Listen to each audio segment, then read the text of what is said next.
बिस्मिल्लाहिर्रहमानिर्रहीम। Question number 1, find order of the given matrix. A है 2 3 -5 6।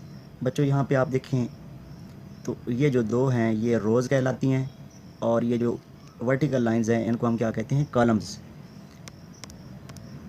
तो आप यहाँ पे देखें रोज़ दो हैं और कॉलम भी दो हैं, तो हम ऑर्डर का एक फार्मूला लिखेंगे, ऑर्डर ऑफ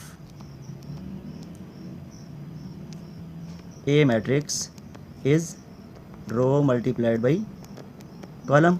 यहाँ पे आप देखें तो रोज़ कितनी हैं, दो हैं, और कॉलम कितने हैं, वो भी 2 हैं, लिहाजा इसका जो ऑर्डर बनेगा वो बनेगा 2/2। इसी तरह आप देखें कि इसका second part B matrix given है विच इज़ इक्वल टू 2 0 3 और 5। तो यहाँ पे भी आप देखें तो इसमें दो रोज़ हैं और दो कॉलम हैं, लिहाजा ऑर्डर ऑफ बी भी कितना बनेगा, तो वो भी बनेगा रो बाई कॉलम। और रो कितनी है यहाँ पे 2 और कॉलम भी 2 हैं, लिहाजा इसका ऑर्डर कितना बन गया 2/2। आप यहाँ पे देखें सी मैट्रिक्स गिवन है विच इज़ इक्वल टू 2 4। तो यहाँ पे आप देखें एक रो है, ये देखें ना, एक रो और दो कॉलम।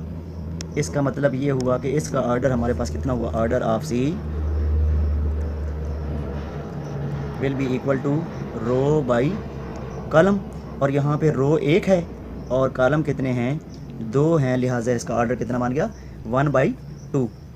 इसी तरह आगे चलते हैं, पार्ट नंबर 4 डी मैट्रिक्स आपके पास गिवन है विच इज़ इक्वल टू 4 0 और 6। यहाँ पे इसका ऑर्डर बनेगा, ऑर्डर ऑफ डी मैट्रिक्स कितनी रोज़ हैं, 3 रोज़ हैं, एक रो, दो और 3 रोज़ और एक कॉलम, तो 3/1 इसका जो है ना वो ऑर्डर बन जाएगा। अब आप ई मैट्रिक्स देखें तो ई मैट्रिक्स जो है ना उसमें ये एलिमेंट्स गिवन है ए डी बी और ई सी एफ। तो यहाँ पे आप देखें बच्चों 3 रोज़ हैं, ये देखें एक रो, दो रो, 3 और 2 कॉलम हैं, यानी कि 3 रो और 2 कॉलम। तो इससे हम ये नतीजा निकालते हैं कि ऑर्डर ऑफ ई जो है वो हमारे पास कितना हो जाएगा, R by C, R row by column, और रो कितनी हैं 3 और कॉलम हमारे पास कितने हैं 2, तो इसलिए ऑर्डर कितना हो गया 3/2। अब मज़ीद नेक्स्ट पार्ट की तरफ चलते हैं which is equal to F. और एफ मैट्रिक्स जो है उसमें एक ही एलिमेंट है, तो इसका ऑर्डर जो है ना, ऑर्डर ऑफ एफ़ ये कितना बनेगा, इसमें एक रो है, ये देखें एक रो और एक कॉलम, तो इसका मतलब है इसका जो ऑर्डर बनेगा वो बनेगा 1/1। तो ये आपका क्वेश्चन नंबर 6 था। अब हम चलते हैं part number 7 which is ji matrix given है, और जी मैट्रिक्स में आपके पास एलिमेंट हैं 2 3 0 1 2 3 और 2 4 5। तो यहाँ पे आप देखें इसमें इसका ऑर्डर कितना बनेगा, ऑर्डर ऑफ जी, इसमें 3 रोज़ हैं और 3 ही कॉलम हैं, तो 3/3 बन जाएगा। अब लास्ट पार्ट एच जो है वो भी गिवन है, तो वो है हमारे पास 2 3 4 और 1 0 6।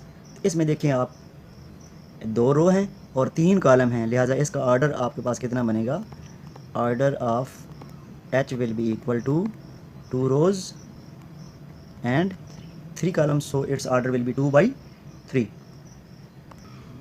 Question number 2, which of the following matrices are equal.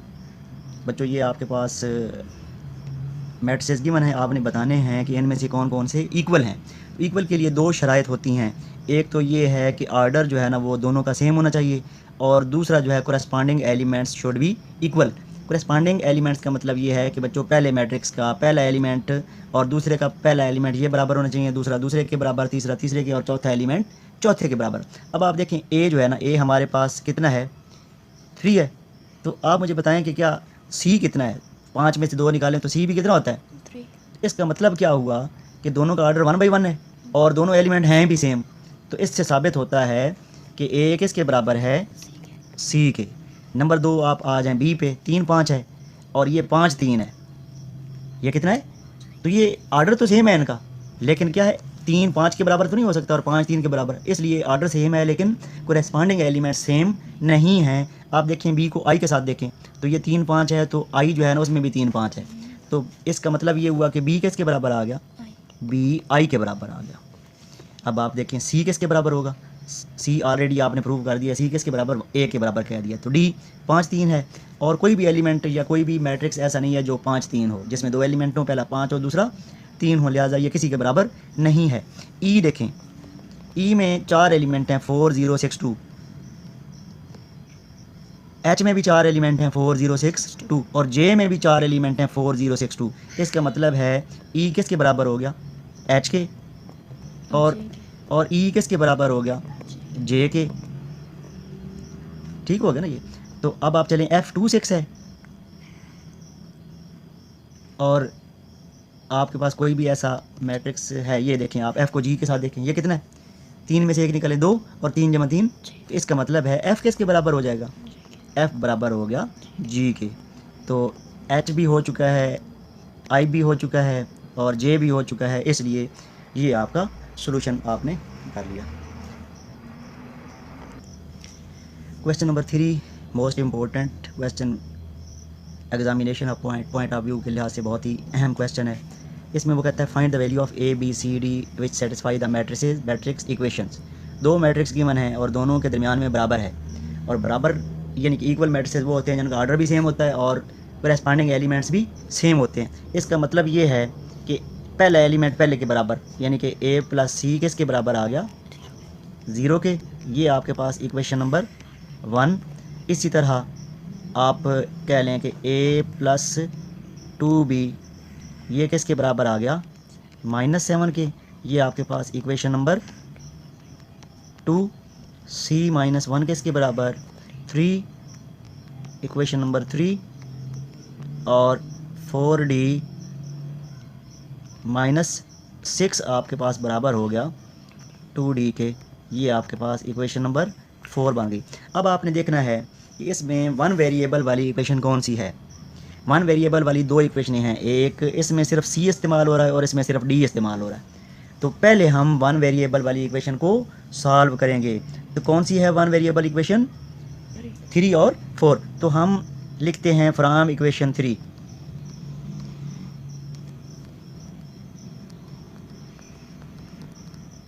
Equation 3 आप लिखें यहाँ पे c -1 इज़ इक्वल टू 3। तो c की वैल्यू कितनी बनेगी, 3 + 1, सो c की वैल्यू हमारे पास बन जाएगी 4। अब ये देखें इजी था ना, क्योंकि 1 वेरिएबल इसमें इस्तेमाल हो रहा है। अब c की वैल्यू जब आ चुकी है तो आप देखें कि किस इक्वेशन में c पहले इस्तेमाल हो चुका है, वो है इक्वेशन नंबर 1। तो हम ये c की वैल्यू उठा के इक्वेशन नंबर 1 में पुट करेंगे, यानी कि यहाँ पे पुट करेंगे। साथ लिख देते हैं put c is equal to 4 in equation 1। Equation 1 हम लिख लेते हैं पहले, a plus C is equal to 0।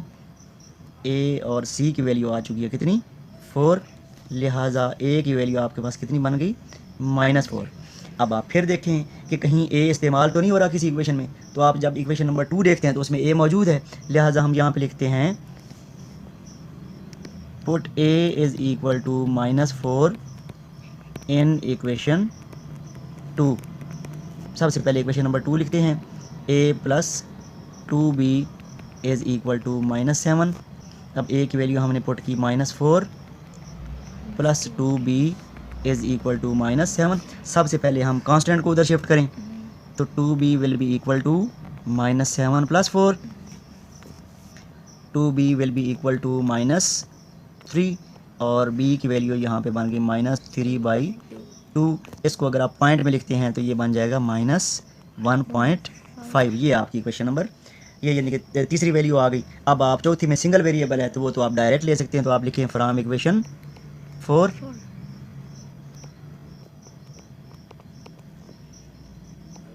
4d - 6 is equal to 2d। अब आप d वाले एक साइड पे करें, 4d बड़ा है तो 4d - 2d हो जाएगा। और -6 को उधर शिफ्ट करें +6, जिस तरह मैं कह सकता हूँ 4 दिन -2 दिन, तो कितना बन जाएगा 2 दिन, यानी कि 2D हमारे पास रह जाएगा और इधर 6, तो D की वैल्यू आपके पास बनेगी 6/2, D = 3। तो इस तरीके से हमारे पास चारों वैल्यू आ गई। A की भी वैल्यू, A की कितनी है, A की वैल्यू हमारे पास है -4, इसी तरह B की वैल्यू हमने फाइंड की है -1.5, C की वैल्यू हमने फाइंड की है 4 और D हमारे पास आया है 3। इस तरीके से हमने ये ABCD की वैल्यू मालूम कर ली। बहुत शुक्रिया बच्चों।